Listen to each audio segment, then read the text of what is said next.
J'ai fait la classe préparatoire intégrée, j'ai fait un cycle GEPI en 2 ans. Spécialité apogée.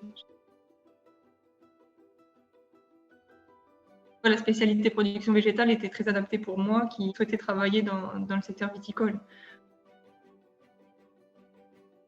Déjà, j'avais fait un stage en ferme cidricole. Donc déjà, c'était pas le vin, mais on allait déjà du fruit jusqu'à la boisson, et ça m'avait déjà très intéressée. Après, j'avais fait en 2e année de GEPI, j'avais fait un stage à l'INRA.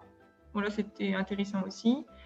Ensuite, j'ai fait un stage en ferme porcine. Voilà.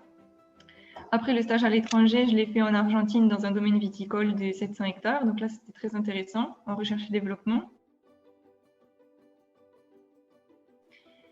Et je pense que c'est grâce aussi à mon stage en Argentine que j'ai trouvé mon alternance. Parce que la dame qui m'a embauchée en alternance, elle avait aussi travaillé en Argentine, dans une des caves chez qui je travaillais. Ils appellent ça contrat de professionnalisation. À la fin de ma 2e année, j'ai postulé dans plein d'entreprises pour de voir quelle entreprise cherchait des alternants. Et au final, j'ai été prise en contrat à Chablis. Donc c'était à 1h30 de Dijon, c'était parfait. Et j'ai pas fait de projet C comme les autres étudiants, mais on va dire j'étais à mi-temps en cours et à mi-temps en entreprise. Et j'étais dans un domaine viticole, donc ça m'a donné ma première vraie expérience, on va dire, en viticulture. Mon sujet d'alternance de dernière année, c'était la certification haute valeur environnementale. Et au final, c'est grâce à ça que j'ai été embauchée dans mon entreprise actuelle, car ils cherchaient quelqu'un qui s'y connaissait en certification environnementale. J'ai trouvé mon poste actuel, je l'ai trouvé, en gros, je finissais mon alternance au mois d'août et j'ai trouvé le poste en Corse au mois de juillet. J'ai fait des entretiens, je suis venue en Corse et j'ai été embauchée. Donc j'ai été embauchée en fait avant que se termine mon contrat d'alternance. Et depuis, je suis toujours là. En fait, ça fait 1 an et demi que je suis là. C'était le poste en sortie d'école et j'y suis toujours en fait.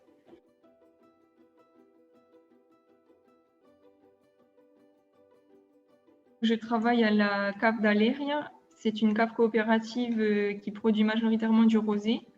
On produit en moyenne entre 90 et 100 000 hectos par an et c'est 80% de rosé, 10% de blanc et 10% de rouge. Et après, on exporte, on va dire, il y a 40% qui est vendu sur l'île, 45% qui doit être vendu sur le continent et le reste qui est vendu à l'export, donc Allemagne, États-Unis. Donc on a 1500 hectares de vignes, on a la moitié de cépages qui sont, on va dire, insulaires.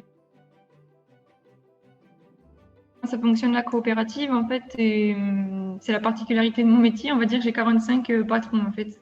La cave coopérative, elle est faite donc des coopérateurs qui ont, en fait, ils ont tous des vignes en Corse, à proximité ou pas d'Aléria. Et eux, ils n'ont pas de cave, on va dire, pour faire leur vin. Donc, ils ont les vignes, mais ils n'ont pas de quoi faire leur vin. Donc, ils sont tous, en gros, ils sont tous propriétaires de la cave. Et c'est eux ils ont mis en gros l'argent en commun pour créer cette cave, pour la faire tourner. Ils mettent tous des billes dans la cave en fait, et après, nous on est tous salariés de ces 45 personnes. Et évidemment, après, ils se redistribuent le profit des ventes de vin, quoi. Ils sont payés au kilo de raisin, quoi. La cave coopérative en elle-même, ce n'est qu'une cave qui produit du raisin. Mais il y a une partie viticulture, on va dire, c'est moi qui fais du conseil dans les vignes, quoi. Après, on a une partie conditionnement, on met en bouteille. Donc, on a toute une partie production à l'arrière de la cave aussi. On va dire une quarantaine toute l'année et on en embauche une trentaine pour les vendanges, quoi, pendant la saison. Et situé à Aléria, c'est au centre-est de la Corse, on va dire, entre Bastia et Porto Vecchio. Et les vignes, elles s'étendent du nord de la Corse jusqu'à Aléria, sur 1500 hectares qui vont vraiment du nord jusqu'à la plaine, quoi. Au niveau agronomique, oui, on s'est fixé pour objectif de terminer avant l'année prochaine la certification HVE3 de tous nos coopérateurs. Et après, on essaye de développer aussi le bio. Cette année, on a un coopérateur qui va engager 100 hectares en bio. On essaye d'engager de plus en plus de parcelles en bio aussi. La fiche d'embauche, ils cherchaient quelqu'un avec 10 ans d'expérience, hein. Moi, j'étais même pas encore diplômée. Mais bon, j'ai quand même fait l'entretien, comme quoi il faut se lancer, hein. Et, et ils cherchaient quelqu'un, après, ils cherchaient quelqu'un de quand même assez jeune parce qu'il fallait mettre en place un logiciel au sein de la cave coopérative, un logiciel de suivi parcellaire, où en fait, tous les coopérateurs rentrent leurs traitements, ils rentrent leurs engrais, leurs désherbants, et comme ça, je peux faire une traçabilité pour tous les coopérateurs.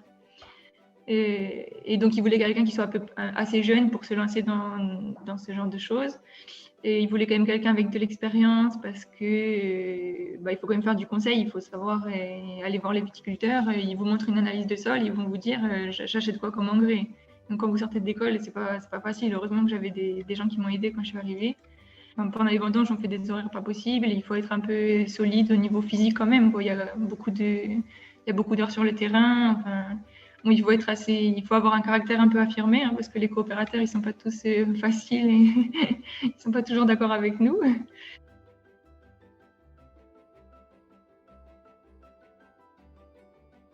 Je fais du conseil aux viticulteurs, donc du conseil sur le terrain. Donc, je fais du suivi de maladies, par exemple le mildiou, oïdium.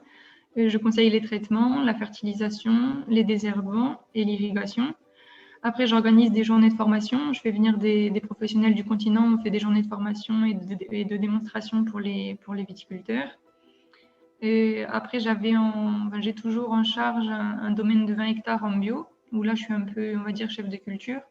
Donc, c'est moi qui donne on va dire, les ordres de travail aux ouvriers du domaine.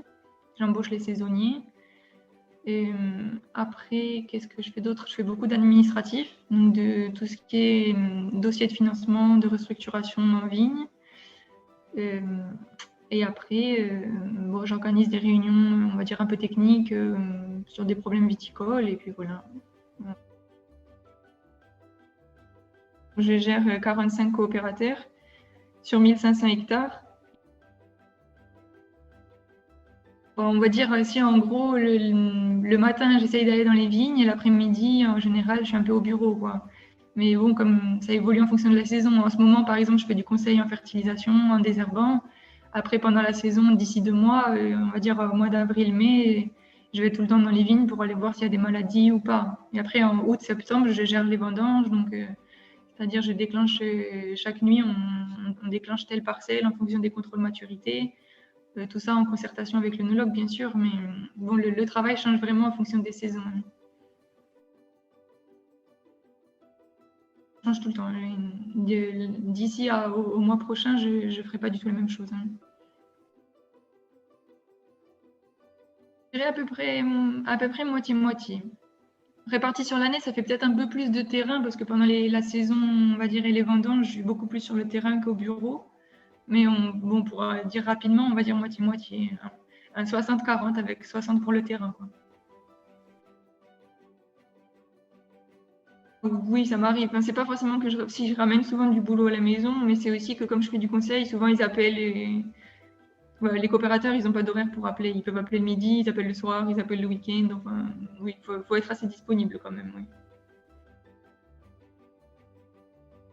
Non, ils font pas toujours ce qu'on leur dit, malheureusement. Mais bon, on va dire, il y a des gens toujours qui sont ouverts et il y a toujours des gens qui sont ouverts et qui vont écouter ce que je dis. Après, il y en a qui vont écouter et ne pas faire. Après, ils sont libres de faire ce qu'ils veulent aussi, hein. Non, à l'étranger, pas du tout.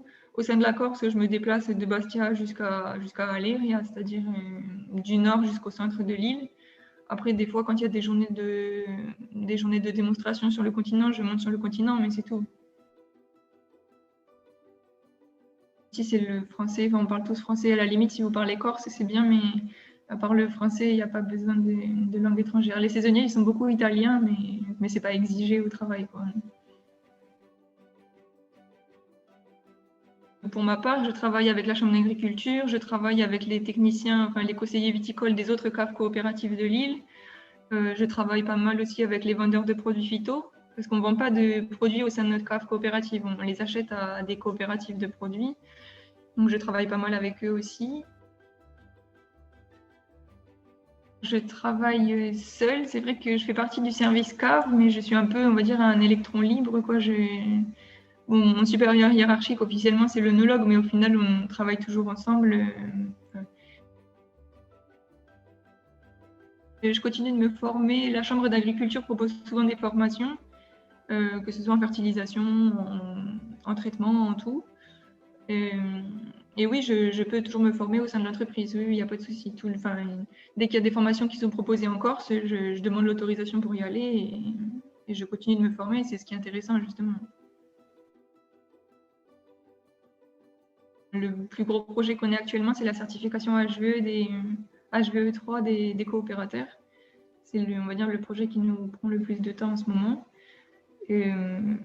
Donc là, je travaille avec la Chambre d'agriculture et on passe chez les coopérateurs, on fait des audits, on fait un bilan de leurs pratiques, on fait des audits, on voit s'ils sont éligibles ou pas. S'ils sont éligibles, c'est bien.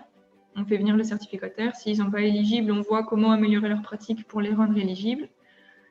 Voilà, ça c'est le gros projet actuel. J'ai pas le même salaire tous les mois, mais si on fait une moyenne sur l'année, j'ai démarré à un peu plus de 3 000 € par mois net et je suis toujours au même salaire. Ça fait 1 an et demi que je suis là.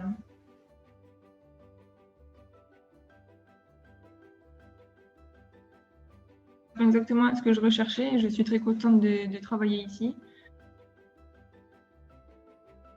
La qualité première, c'est d'être polyvalent. Il faut, il faut savoir, on va dire, je vais faire une réunion pour parler plan de restructuration. En sortant, je vais aller commander une roue tracteur au concessionnaire du coin et ensuite, je vais aller faire du conseil en engrais et en rentrant, j'irai faire une dégustation de vin avec l'œnologue. Enfin, il faut vraiment toucher à tout parce que voilà, c'est la qualité première à mon avis. Moi, ça me permet de m'épanouir. J'apprends, on va dire, moi je suis arrivée sans expérience. Je travaille avec 45 coopérateurs qui ont des expériences différentes dans le monde viticole et c'est toujours intéressant de travailler au contact de personnes comme ça. J'apprends autant d'eux qu'ils apprennent de moi, on va dire. Le plus gros obstacle, ça a quand même été mon manque d'expérience en arrivant. Heureusement que j'ai eu quand même des appuis.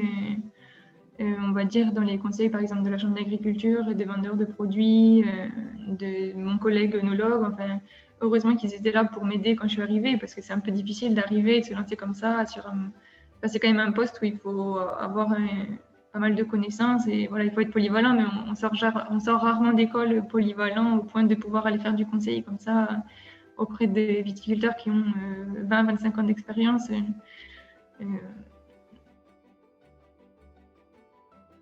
Bon, après, c'est vrai, quand on arrive, la petite jeune qui vient du continent, surtout là encore, au début, ils pensaient même que je venais de Paris. Enfin, c'était vraiment un cliché. Hein, donc, non, au début, c'était un peu difficile de s'intégrer, on va dire. Hein. Après, c'est aussi la Corse qui fait ça, mais c'était difficile de s'intégrer. Mais bon, au fur et à mesure, voilà, il faut montrer qu'on est dynamique, qu'on a envie d'apprendre. Enfin, moi, j'étais là pour donner de leçons à personne. J'ai été claire là-dessus et puis au final c'est très bien passé et maintenant je suis très bien intégrée et les gens m'appellent, enfin ils sont non, il n'y a plus de soucis maintenant, mais oui, s'intégrer c'était assez particulier, on va dire. À 100%, on va dire, j'ai personne qui me dit ce que je dois faire. Enfin, je vois avec les présidents quels sont les grands objectifs, parce que la CAF coopérative élit des présidents au sein des coopérateurs, c'est eux qui donnent les grandes lignes aux salariés, quoi. Déjà, le cadre de vie en Corse c'est assez agréable. Après, j'ai un bureau face à la mer. Ils m'ont donné une voiture, un ordinateur de fonction. J'habite à 10 minutes de mon boulot. On est bien. Enfin, honnêtement, mon cadre de travail est très bien. Hein. Si j'ai besoin de quoi que ce soit, ils sont à l'écoute. Voilà, par exemple, pour faire des analyses de sol, j'ai demandé une nouvelle tarière. Il n'y a pas de souci. Enfin, je ne sais pas comment vous dire, mais non, j'ai de très bonnes conditions de travail. Je ne saurais pas vous dire parce que honnêtement, pour l'instant, comme je vous disais, j'ai pas de service, on va dire, il n'y a pas de service viticulture à proprement dit. Je fais un peu partie du service cave, je me gère un peu en autonomie. Gagner en expérience, ah oui, et évoluer au sein de la cave, ce sera difficile, je pense. Ne pas hésiter à postuler sur des offres, même où on demande 10 ans d'expérience. Et surtout montrer, je pense, montrer qu'on est dynamique et polyvalent. Enfin, il faut pas montrer qu'on a peur de quoi que ce soit et et ne pas avoir peur d'apprendre et d'assumer qu'on ne sait pas tout en sortant d'école, mais on est quand même prêt à apprendre et voilà.